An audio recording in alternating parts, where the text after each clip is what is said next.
Welcome to my series on lifting weights. If you are here, I hope you're a beginner. I hope you're not an intermediate lifter.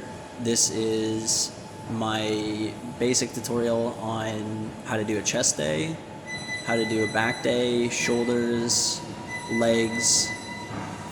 Really, I'm going to be doing my whole routine, a week's worth of workouts, and the idea is that you'll take this and repeat it each week for the rest of your life. Just being at the gym, lifting weights is good, but I suggest doing a routine where you split up your muscle groups so that when your arms are tired, you can work on your legs, and when your legs are tired, you can focus on your core and your shoulders. And then you're rotating through your muscles so that you're never that exhausted. Day 2, also back day, aka pull day. I'm gonna run through all of my favorite exercises, and I suggest doing like 3 of the back exercises and 2 of the bicep exercises.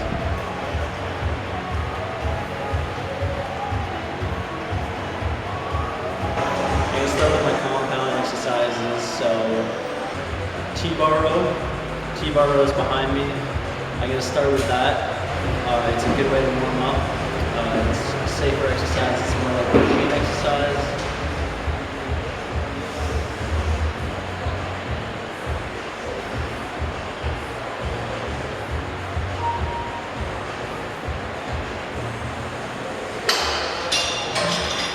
Bent over barbell row, probably my favorite for my rowing exercises.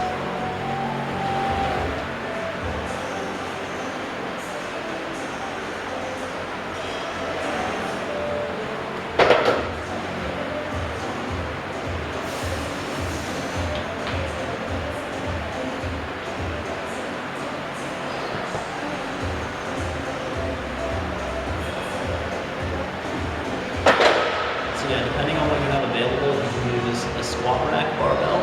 You can also use a barbell from a barbell rack, an easy curl bar, or a dumbbell to do this exercise.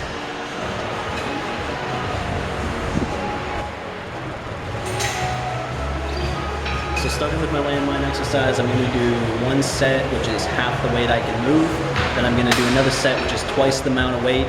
I'm going to do it heavy, and then drop back down to a light set. Muscle-focused training helps to build muscle.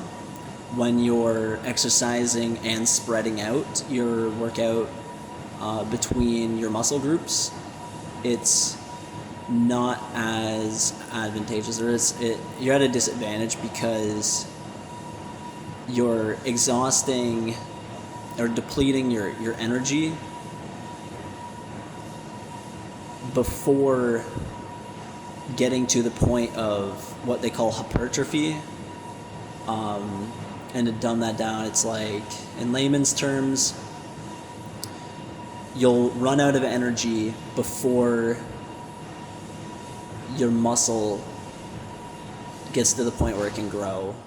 Okay, so usually after one of those exercises, then I'll move to like a lateral exercise, which means I'm pulling down, I'm using my lateral muscles.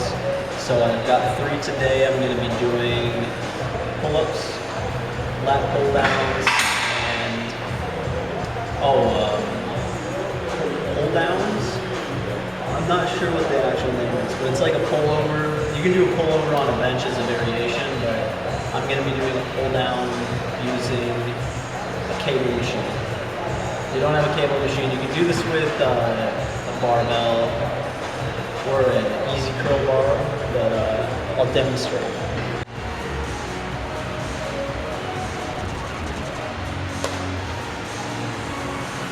Pull-ups are also just like a great exercise you can do anywhere, but if you can't do pull-ups, then I'd suggest starting on a lat pull-down machine.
bicep machine, a curl machine is great for reps, great for getting in a lot of burnout sets, but I suggest using dumbbells or barbells for your heavier curls.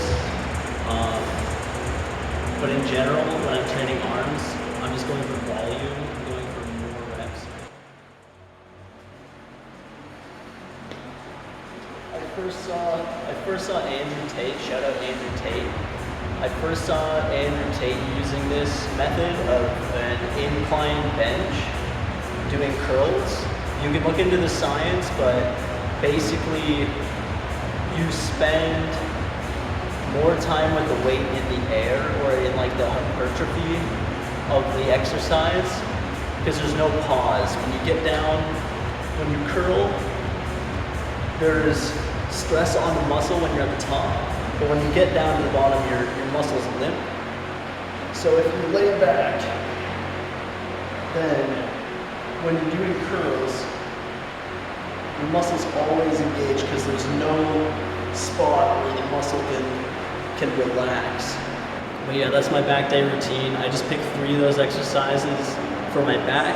I pick maybe 2 exercises, whatever you can do in the gym with biceps, and then I always go for more reps rather than heavier sets when I'm doing back, just to avoid back injuries. Back day for me is all about repetition, and I still wake up sore. I'm not over stressing my tendons or anything when I'm doing back. I'm not blowing out a disc. I just want to get in the reps for those back exercises. And also the back is the foundation of a lot of other exercises. Your back day is going to improve your bench, it's going to improve your squat, it'll improve your deadlift naturally, but yeah, just get out there and start doing as many reps as you can of any of those rowing exercises or those pull down exercises. The whole idea of the pull day is to really squeeze those muscles when you're pulling. I break my week up into 4 main muscle groups. I do a push day, my chest and triceps.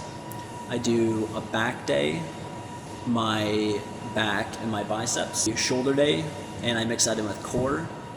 And lastly, I do a leg day, my whole lower body. And on a 5th day, I'll do cardio. You'll also hear that consistency is key. Everyone says that. Consistency is key. Consistency is key. And that does hold some truth. I would say going to the gym weekly, monthly, yearly is the idea. It's fine to take breaks once in a while if you're on a vacation or life throws you a curveball. But if you go a few days without going to the gym, that's fine. It's just about keeping in your month a consistent routine where you're on to the next muscle group. You do a chest day. A few days later, you do a back day. The next day, you do arms or your legs. And then you skip 2 days. As long as you're going regularly or often enough that you can keep your routine and focus on your whole body. I also suggest doing other exercises like picking up a sport, a recreational activity like tennis, basketball, water sports are great, or doing different stretching exercises like yoga. Finding different exercises that you enjoy, I guess.